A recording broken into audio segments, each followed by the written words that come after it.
Hi, this is Dr. Gregory Sadler. I'm a professor of philosophy and the president and founder of an educational consulting company called Reason.io, where we put philosophy into practice. I've studied and taught philosophy for over 20 years, and I find that many people run into difficulties reading classic philosophical texts. Sometimes it's the way things are said or how the text is structured. But the concepts themselves are not always that complicated, and that's where I come in. To help students and lifelong learners, I've been producing longer lecture videos and posting them to YouTube. Many viewers say they find them useful. What you're currently watching is part of a new series of shorter videos, each of them focused on one core concept from an important philosophical text. I hope you find it useful as well. In the Meditations, as well as in other works, you're going to see Rene Descartes making almost constant use of two terms that play an incredibly important role within his epistemology and his reconstruction of the possibility of knowledge.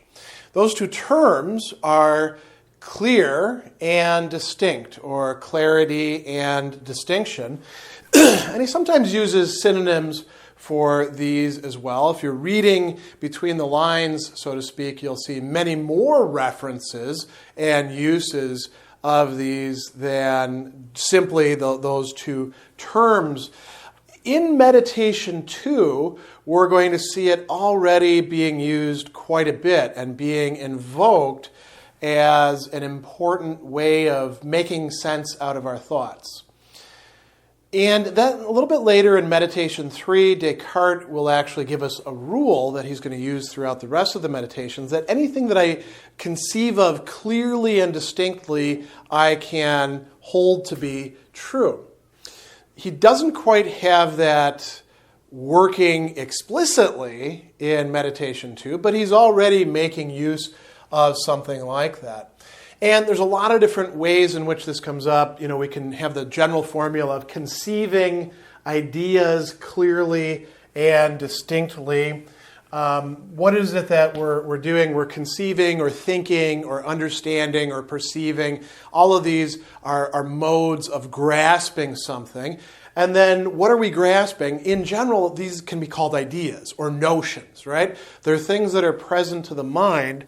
And clarity and distinction, then, are certain qualities or attributes of those particular ideas or the way in which we are grasping those ideas.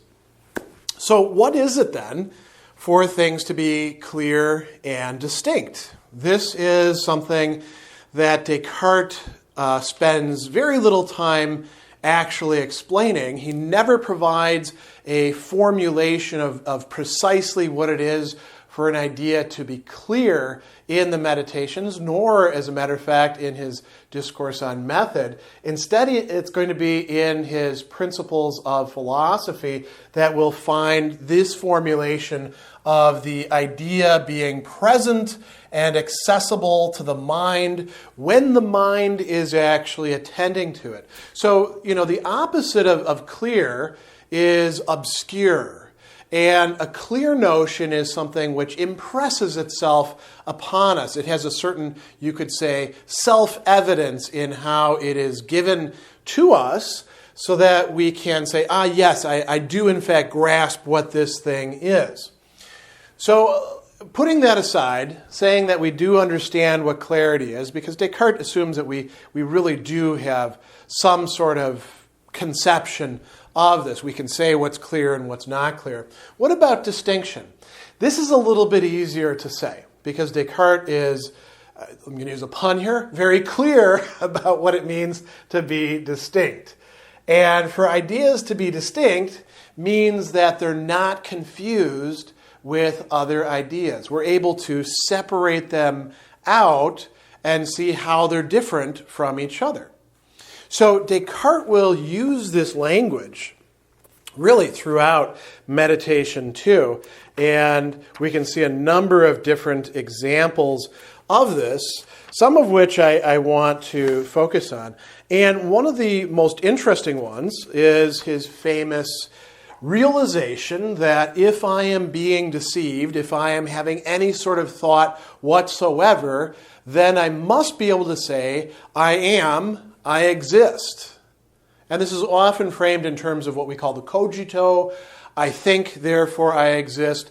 This is something that Descartes takes to be completely clear. And we could also say that it's distinct from other formulations, other realizations. The fact of my own existence, my knowledge or notion of my existence, is something different from my notion of other things existing.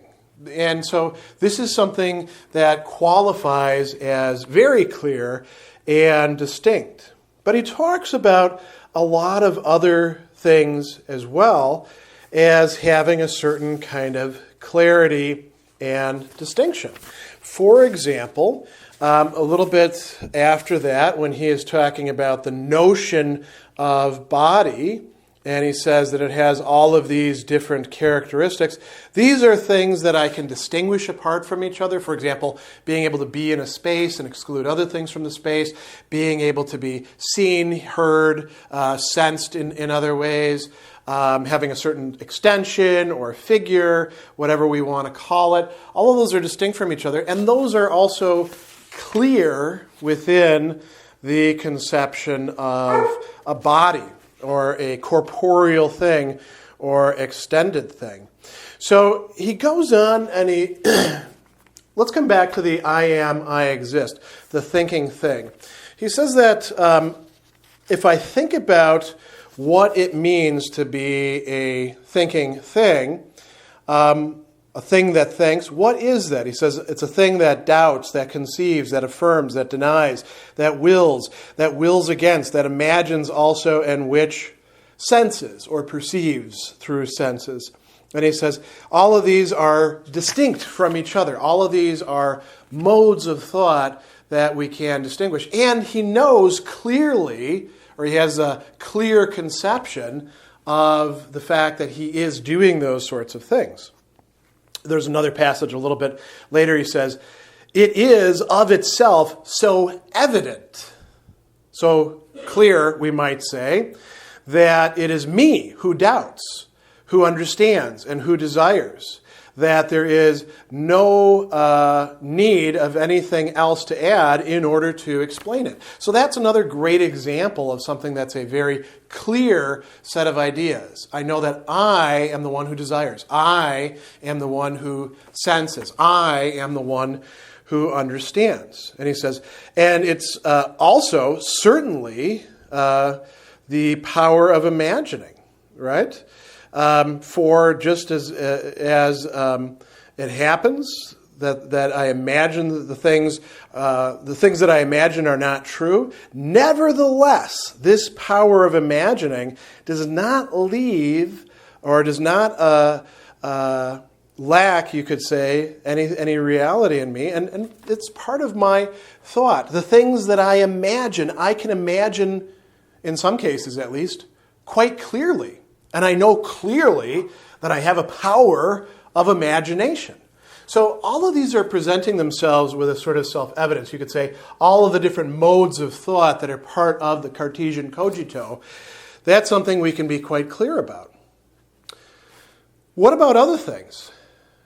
We can be clear about the general notion of what body includes, right? The ideas of bodily external things in general. Although he says, at some point, sometimes general notions are kind of confused, right? And that would be the opposite of being distinct. But he says, well, if we take individual things, and here you might think of the famous example of the piece of wax, or of other things that he says could be equally applicable, any other physical thing, including the people outside of my window, who I think are people, even though they could just be machines or things like that. Insofar as we're thinking about the thing in terms of its substance, that turns out to be something that is quite clear. And he also goes on and he tells us that, when it comes to the sensations that we have of it, those sorts of things are also clear and distinct ideas. Not clear and distinct ideas in the sense that they automatically tell us that the thing that they're attached to or signifying or whatever we want to say they're representing, it does actually exist. Could be that no corporeal objects actually do exist at this point. But the ideas that we have of them are at least clear and distinct, right? He goes on and he says that if we carry out this process of stripping away all these sensible qualities, and we think about the piece of wax, he says the notion and knowledge of the wax seems to be more clear, more in that case net in French, and more distinct after it has been discovered not only by sight or touch, but also by many other causes, with so much evidence, such distinction and clearness that I myself, understanding myself, can be compared to that. So our ideas, already in Meditation 2, can indeed have this qualities of clarity and distinction. It doesn't mean yet at this point in the game that they automatically are true in the sense of referring to the reality of the thing that they seem to signify. If we're talking about external things. If we're talking about things that pertain to my own self and my own thinking, well, then the clarity and distinction that we have, which Descartes takes to come in part from what he calls the natural light. We attend to ideas, and there's a sort of natural light that illuminates them. It means that we can't be wrong about those. So this criterion of clear and distinct ideas is going to play an absolutely central role in the entire argument of the Meditations, and you can see it playing an important role already, though less explicitly drawn out, in the things that Descartes is particularly concerned with in Meditation 2, which are the human mind and its various types of thought, physical objects, hopefully outside of the mind, although we don't know that yet, and the apprehension that we have of those objects, both through how they present themselves to the senses, and even more importantly, how the mind or understanding grasps them.